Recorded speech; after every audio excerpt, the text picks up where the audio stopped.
हमारे स्टूडियो में हरियाणा प्रदेश Congress committee retired प्रकोष्ठ के चेयरमैन महावीर मलिक जी का स्वागत है।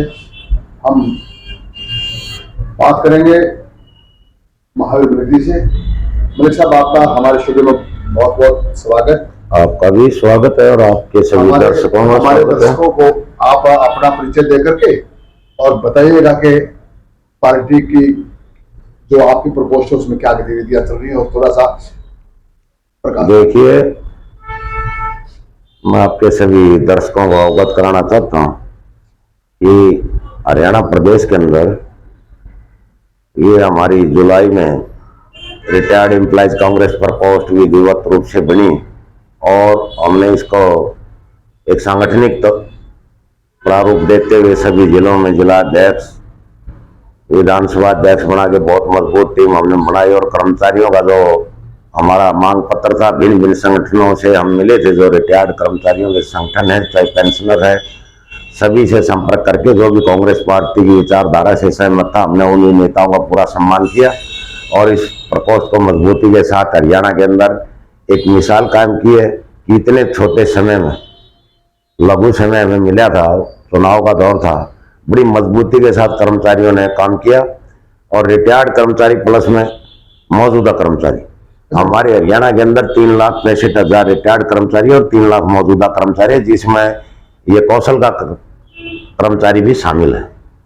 उन मुद्दों को लेकर हम आगे बढ़े हैं और बड़ी बात यह थी कि कांग्रेस पार्टी ने हमारी प्रकोष्ठ बनने के बाद कांग्रेस पार्टी ने लगातार 9 मांगे अपने मैनिफेस्टो में कर्मचारियों की रखी थी। ठीक है, सरकार नहीं आ पाई क्योंकि बीजेपी के पास श्याम दाम दंड भेद ईवीएम सभी हथकंडे उन्होंने अपना के सभी संस्थाओं के ऊपर एक पूरा कब्जा करके, जनमत की सरकार नहीं है ये, आज हम भी कहते हैं, क्योंकि जनमत की सरकार होती तो आज 70% जो पोस्टल वोट आई उसमें 72-9 का ग्राफ आया था, चैनलों में दिखा था।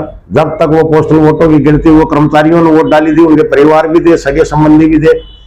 फिर वो जब ईवीएम का खेल चला उसमें 35 पा गई, उसमें कई तथ्य भी सामने आए। उसमें 9% बैटरी डैमेज मिली है, कुछ में 80% चार्ज मिली है, किसी में 90% चार्ज मिली है। इस तरीके के कई कारण बने और वोट बढ़ी है। सबसे बड़ी बात काउंटिंग के बाद डॉक्टर साहब, वहां जो वोट बढ़ी है वो एक बहुत बड़ा इशू है। लेकिन इसके साथ में एक सवाल खड़ा होता है अमित साहब, इनेलो से अभय जी, जेजेपी से उनके जितने भी कांग्रेस के साथ में विपक्षी जो पार्टियां रही हैं जिन्होंने चुनाव लड़े, उनका मानना है, इल्जाम लगा रहे हैं श्रीराम कि भूपेंद्र सिंह हुड्डा सरकार बनवाने वाले व्यक्ति हैं। पता नहीं किस तरीके से क्या देखो, इन्होंने ऐसा है, ये बिल्कुल सरासर झूठ और गलत बयानबाजियां ही अपनी राजनीतिक रोटी सेकने के लिए हैं। चौटाला परिवार ने हमेशा ही बीजेपी का साथ दिया।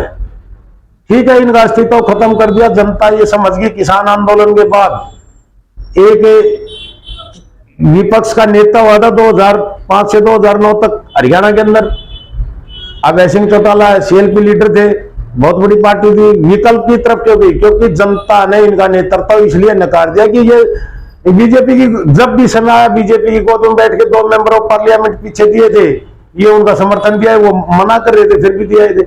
ये तो इनका राजनीतिक है। और जब भी कोई बात आती है, हुड्डा परिवार जो 4-5 पीढ़ियों से लगातार, अंग्रेजों के जमाने से इनका इतिहास उठा के देखे, चौधरी मातूराम जी थे, चौधरी रणवीर सिंह जी थे, जिन्होंने जेलें काटी है, अपनी पूरी जमीन की कुर्की करने के आदेश है अंग्रेजों के। और वो जेल थी, आज वाली जेल नहीं है, अंग्रेजों की जेल।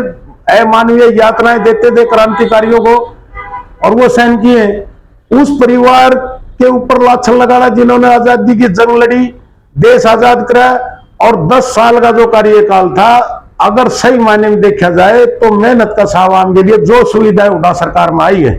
देखो, कांग्रेस पार्टी की सरकार है, कांग्रेस ने पीछे भी था, लेकिन हुड्डा के नेतृत्व में जब कांग्रेस सरकार आई, उसने इतने मुद्दे कर्मचारियों के, मजदूरों के, मनरेगा के, ये इतने सॉर्ट आउट है सेंटर की तरफ से भी और हरियाणा में भी। हरियाणा को स्वर्णिम अक्षरों में लिखेगा 10 पैराग्राफ ऐसे हैं जिसमें हरियाणा प्रथम श्रेणी का राज्य घोषित हुआ उस सरकार के दौर में। अच्छा, हाँ मलिक साहब, इसके साथ साथ मैं चर्चा करना चाहूंगा देश की स्थिति पर। जिस तरह से पाकिस्तान का और हिंदुस्तान का जो तनाव चल रहा है, इसमें सेना का रोल, प्रदेश की देश की जनता का रोल, इसको किस तरह से अब आप देखिए, ये सही है, सही है आपने जो क्वेश्चन के आज के हालात पे है, ये एक ऑपरेशन सिंदूर बना दिया, ठीक है, सेना का मनोबल बढ़ाया जाता है या घटाया जाता है, सेना को फ्री हैंड कर दिया, बयान दे दिया भाई सेना फ्री है, थल सेना, जल सेना, वायु सेना सभी अपने तरीके से ये ऑपरेशन करेंगी, कर दिया।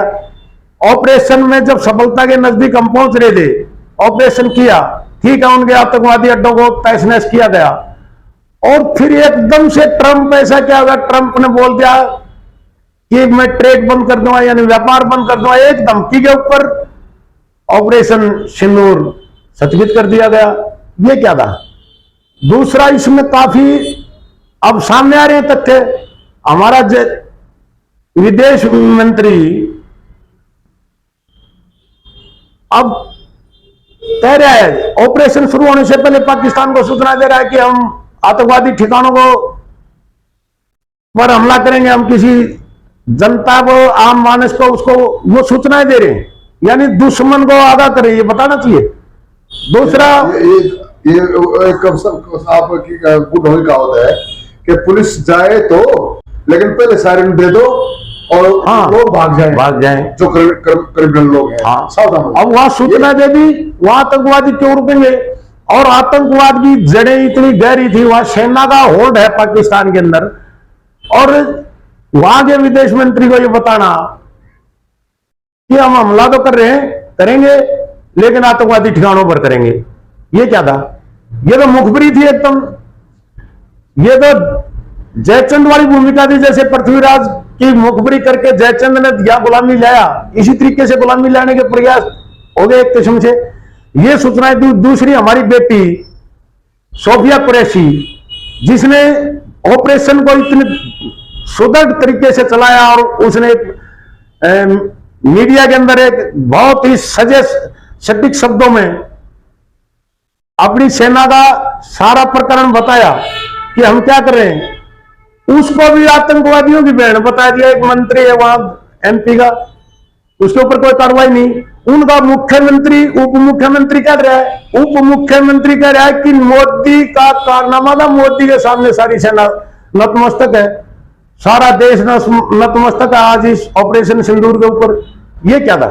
ये सब सेना का मनोबल डाउन करने के लिए, और इन्होंने वोट बैंक की राजनीति पीछे की थी। पुलवामा हमले में देख लीजिए आप, समझते हैं आप, इसको राजनीति में लपेटना चाहते हैं। सेना के ऊपर इन्होंने, पुलवामा हमले की जांच आज तक नहीं हुई, वो जांच कमेटी थी, 300 किलो आरडीएक्स आया, वहां सेना को बाई एयर जाना चाहिए था, उसके लिए रोड से गई तो वहां चौकियां नहीं थी, पूरी होगी वो जांच, कमेटी को जांच नहीं दी। या 4 आतंकवादी आए और 26 तीर्थयात्रियों को खत्म करके चले गए, और जाति पूछ के आतंकवादियों ने पहले हमले किए, ऐसे जाति पूछ के नहीं किए। अब की बार ये पहला हमला था, जाति पूछ के, उन्होंने धर्म पूछ के हमला किया, और वो 4 नहीं मिले, आतंकवादी ठिकाने तोड़ दिए, वो तहस नहस कर दिया, वो तहस नहस कर दिया पूरा उसमें। लेकिन मेन मुद्दा ये था किन वो आतंकी कौन थे, वहां से वो जड़ें मिलती, उनको गिरफ्तार करते, उनसे ट्रेस करते, उनसे पूछा जाता, उनको सजा देते। क्रांतिकारी विचारधारा से ट्रेड यूनियनिज्म के हमेशा पुरोधा रहे महावीर मलिक जी, बिल्कुल ताकतों से, बिल्कुल संजीदगी से, बिल्कुल जिम्मेदारी से कह रहे हैं कि 4 आतंकवादियों का आज तक ये मालूम नहीं वो थे कौन, ये सवाल खड़ा करते हैं। और देश मोदी के सामने नतमस्तक नहीं होता, देश के नागरिक और देश की सेनाएं देश के प्रति समर्पित होती है। ये ध्यान रखा जाए। जो बड़बोले मंत्री या पार्टियों के वरिष्ठ कार्यकर्ता होते हैं, पता नहीं क्या बोल देते हैं, इसके लिए हमारी सेना नतमस्तक होगी, और हमारी सेना तिरंगे और देश के सामने नतमस्तक होगी, संविधान के सामने नतमस्तक होगी, और जनता को बहुत बुरी, हमारी जितनी सुशिक्षित और ट्रेंड सेना दुनिया में परचम ले रहा है, क्या हमारी सेना ने उस सेना को भी कमजोर किया, ये अग्निवीर वगैरह ले गए, अब सेना घटती जा रही है। हर जगह कौशल रोजगार यहाँ हरियाणा में लेके दे दिया। देश की सेना विश्व में लोहा बना चुकी है, ये प्रमाणित है। इसलिए एक बार फिर हमारे स्टूडियो में आपका हम स्वागत करते हैं। आपका भी स्वागत है जी, आपके दर्शकों में। विजय शिवाज के साथ चीफ एडिटर डॉक्टर वेदराज, नमस्कार।